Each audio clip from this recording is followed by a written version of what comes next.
to begin the meeting. Great. All right. Well, in that case, we will call to order this July 27th meeting of the Heritage Commission. I'd like to request that staff confirm that the Kansas Open Meeting Act required notice has been properly provided. I can confirm that the packet was posted and the required notice of the meeting was provided. Thank you. Roll call. Yes, I'm going to call roll. Commission Member Mike Sell. Commission Member Martin. Present. Commission Member Driscoll. Commission Member Baffa.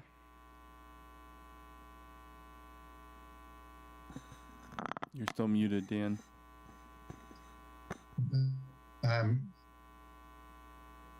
So we're just confirming that you are here and with us. And Commission Member Seibel Present. and Chair Gillum. Here. So we have 2 members in person, 2 joining us via Zoom. That's a quorum of 4. We've provided notice of today's meeting, so we now have jurisdiction to consider today's business and move on to minutes. Okay, we will start then with the approval of minutes, which were included in the packet you received. Hopefully everyone has had a chance to review those. If not, please take a few minutes, and then if you have any questions for staff or any changes or amendments to the minutes, please let us know.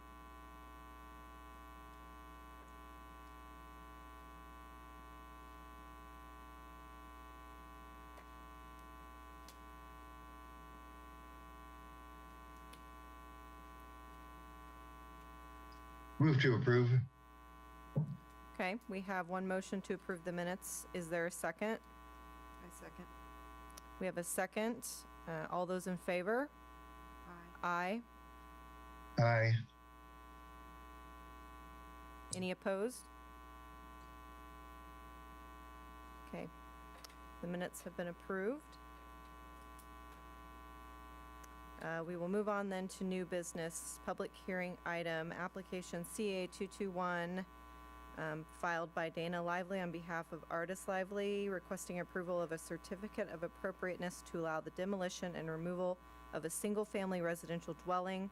Subject property is legally described as Lot 2, Block 9 in the Santa Fe addition to the City of Salina, Saline County, Kansas, and address 619 South Santa Fe Avenue. Thank you, Madam Chairman. The item before you is a certificate of appropriateness application. It's been filed for the dwelling that is located at 619 South Santa Fe. This dwelling is a non-contributing property located in the South Santa Fe Historic District. So we have provided in your packet a copy of the demolition permit that was applied for by Dana Lively with XL Dirt and Excavating as the demolition contractor. The ability to issue that is barred until the Heritage Commission has had a chance to review this, to find or not find that there are alternatives to demolition of the property. There were a couple photographs that were attached to that demolition permit, but we'll get into those in a little more detail. But our research on this property indicated that the dwelling that we're discussing was constructed around 1909, and it was described as an American four-square design with colonial revival detailing. Some of those details are identified in the section on architectural significance. Some of those original details are missing now. In 1956, the owner of this property converted the home to 6 apartments. It's now owned by the Lively family, but because of those alterations, which included things like creating separate entrances on the first floor facade,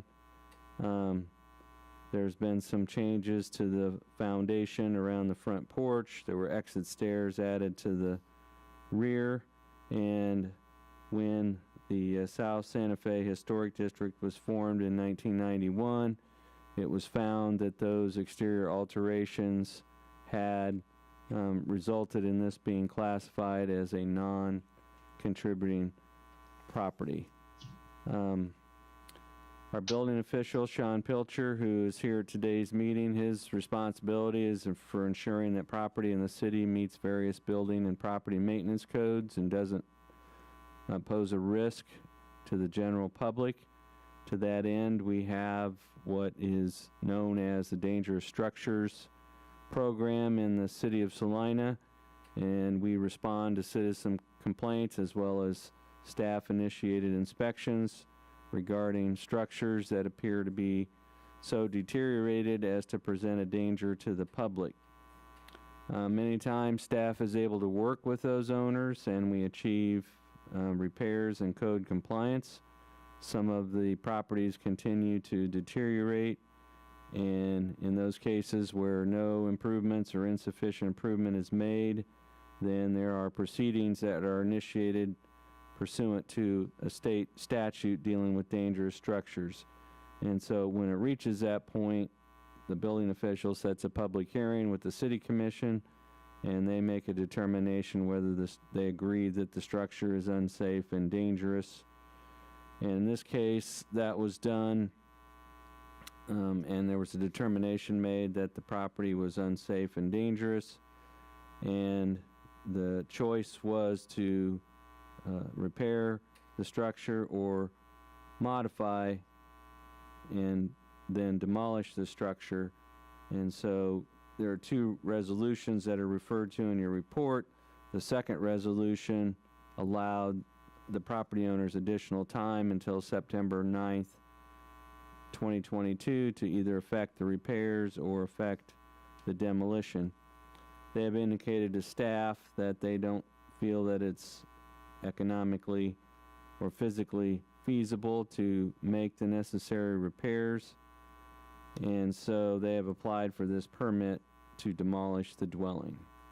This hearing was scheduled to review the application and for you to review the request for conformance with the criteria in our Heritage Conservation Ordinance. We sent notice of this hearing to all owners who own property within 200 feet of 619 South Santa Fe. So there was a nomination that was created in 1991, and that nomination to create a district included 55 properties in the 600 and 700 block of South Santa Fe. The Heritage Commission recommended and the City Commission approved the designation of that district in December of 1991. And so the purpose of creating a district is to recognize that we have some areas in the community, because of architectural integrity and craftsmanship and historical and cultural significance, that there are structures that are worthy of preservation. This, as I noted, was designated as a non-contributing resource because of the physical alterations that were made to convert it to an apartment. And so that means it's reviewed at a lesser degree of scrutiny than a landmark or a contributing property. So we've outlined for you the requirements of our ordinance, that the building inspector cannot issue a demolition permit until a certificate of appropriateness has been approved. And actions that require a certificate of appropriateness include a demolition in whole or in part. In this case, the proposal is to remove the dwelling from the property. And then we've noted that in terms of the standards for your review, the least stringent evaluation is applied to non-contributing properties, and there shall be a presumption that a certificate of appropriateness should be approved unless the proposed construction or demolition would significantly encroach upon, damage, or destroy the surrounding historic district. And then finally, if we're talking about a landmark or a contributing property, we would say that demolition ordinarily should not be permitted. There are exceptions, though, if a structure is substantially damaged through fire, windstorm, flood, or deterioration, and there's reasonable proof that it would not be economically or physically feasible to rehabilitate that. So you have attached to your packet a report from the city building official. And that report documents the structural damage and the amount of deterioration that's occurred that makes this dwelling unsafe to occupy and live in. You can see from some of the signs the house is currently placarded, and it's no longer occupied, and it's placarded to put people on notice that it's not habitable. We haven't received any detailed written cost estimates, but the property owner has reviewed the structural deficiencies and other needed repairs, and based on the City Commission's order to repair or remove, they have chosen the demolition option. So we indicated that the current appraised value of the property is $31,700 just for the land value. The dwelling is valued at $171,000, which seems unusually high for a structure that's not currently inhabited. We've provided information about the zoning status and what could be built back. You as a commission cannot require that something be built back, and you can't condition approval of the demolition on a future use of the property. However, staff would want to make clear that if there is a proposal to redevelop on this property, that you will be reviewing that redevelopment to make sure it's architecturally compatible with the remainder of the district. As it stands now, redevelopment would be limited to permitted R3 uses. This is the first dwelling demolition in this historic district in the 600 block of South Santa Fe. However, there have been cases where there has been redevelopment or reconstruction, one of which was at 806 South Santa Fe, where a vacant lot was filled with a new single-family home that was reviewed by the Heritage Commission. Heritage Commission also reviewed plans for the Blood Platelet Center on West Prescott, and that replaced two existing homes that were demolished in that location. So we have just indicated that your review should take into account and consideration the extent of removal this property would have on the remaining streetscape on South Santa Fe. But as we've reviewed the building official's report and our own on-site observations, we have found that we have a crumbling brick foundation and substantial overall deterioration that's been set out in the building official's report. Both the building official and the City Commission have reviewed this and determined that the dwelling is dangerous and unsafe and in immediate need of repair or removal. There seems to be reasonable proof that it would not be economically or physically feasible to repair or rehabilitate the structure. And as a non-contributing property, this dwelling is not subject to stringent application of review standards. It does not appear that demolition of this structure would damage or destroy the character of the remaining South Santa Fe district. One thing we would point out on that, I think it would show up in the aerial photo or other photos, is right next door to this property to the south is another non-contributing structure. So that's not as if there's a contributing historical structure or landmark right next door. So based on the findings and conclusions noted in the staff report and the building official's report, one option for you would be to approve this demolition request. You could approve it subject to any conditions you think are appropriate. An example of a standard condition has been that the applicant restore the property to a mowable, maintainable condition until such time as the property is marketed.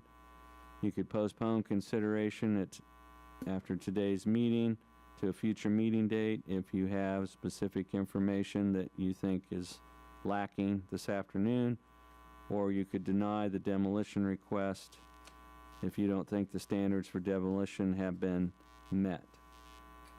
If you have findings as to why those criteria have not been met, those should be made a part of your motion. So, just for everyone's benefit, should the Heritage Commission either approve a delay or make a motion to deny approval of the demolition, then the property owner can file an appeal of that decision to the City Commission, and the City Commission would make the ultimate determination. Our recommendation is that due to the extent of the damage to the structure and the fact that it's a non-contributing structure that's next door to another non-contributing structure, we would recommend approval of the demolition under option 2 with the condition that the applicant be required to restore and maintain the property as a grassy lot until such time as it's marketed and redeveloped. So, as I noted, we have Sean Pilcher, the building official here, who has submitted a report to you.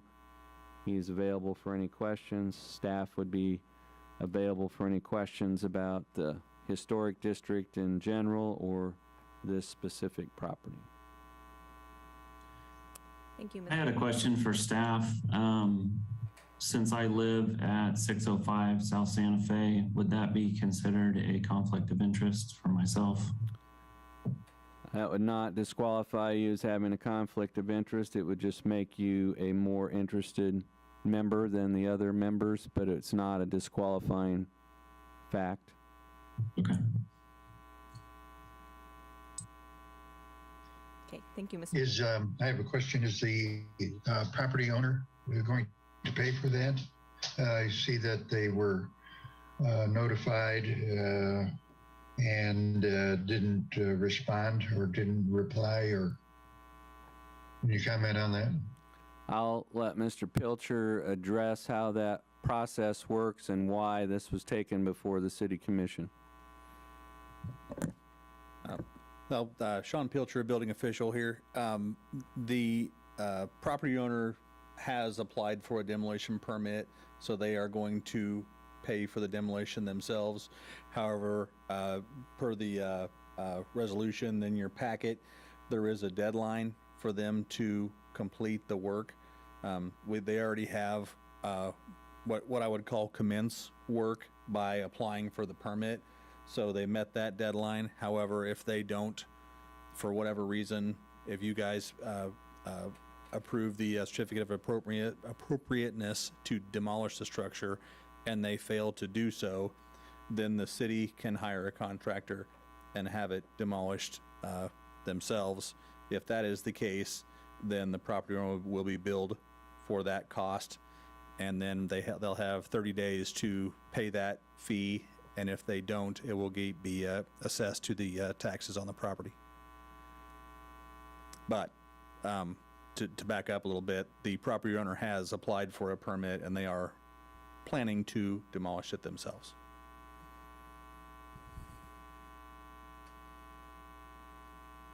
Are we ready for a motion? Well, we'd want to see if maybe the property owners, the applicant, have any comments they'd like to make before we get to that point, and then check with Dustin to see if there's any public comment. Any additional comments from property owners? We do not have anyone from the public on Zoom right now. I guess if there's no further questions or discussion, I would entertain a motion. I think we should recommend the application to include demolition and restoration to a mowable grass area. Okay, so Mr. Baffa had a motion. I believe he is referring to the option 2 in our packet, which is to approve the demolition request. based on findings, and then you had your condition in there to restore as a grassy area. Is that correct? Correct. Okay. Do I have a second? I'll second. Okay, we have a motion and a second. All those in favor? Aye. Aye. Any opposed? Okay, looks like motion passed 4-0.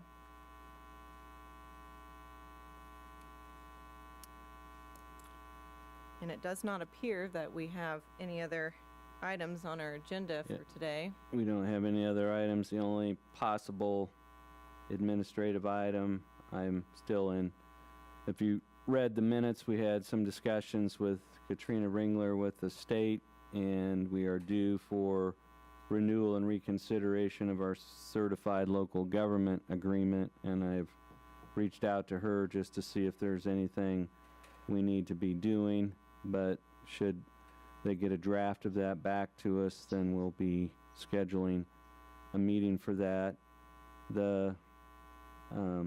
And as far as this board goes, we do have 7 appointed members. People need to check their terms to see if they expire on August 31st, and they have an opportunity to submit a new expression of interest form. And so there will be probably a meeting in September that will just be an organizational and business meeting, and perhaps we'll have the certified local government item to look at. The other thing I would note is that we have had a vacant planning position since the fall of 2020, and we have a new planner that will be joining our staff on August 22nd, and then we have been authorized to add 1 additional planner to that, and have identified a candidate which we've interviewed, and that candidate has some previous experience with historic preservation, so that will only help our staff and help us to have a little more active historic preservation program than we've been able to have. So I can't tell you when the certified local government item might come back, but I do anticipate having a meeting in September as a organizational and orientation meeting, and staff would stand for any questions that board members might have about that or about the current status of the board.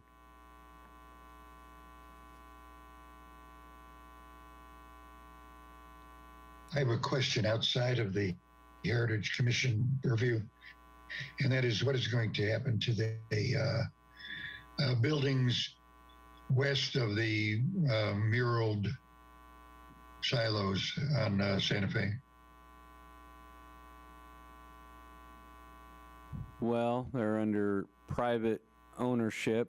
There's been some different efforts to sell and reuse those properties that haven't been successful. They haven't got to the point I know of. I'll defer to Mr. Pilcher, but I don't believe they've risen to the level of being identified as deteriorated or dangerous structures. But we've had some development review team meetings with some concepts for those buildings, but we haven't seen anything develop out of those meetings or discussions.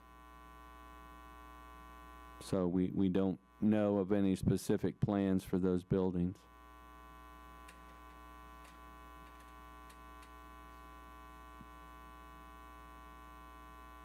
Okay, if no one else has any further questions or comments, then I would entertain a motion to adjourn today's meeting.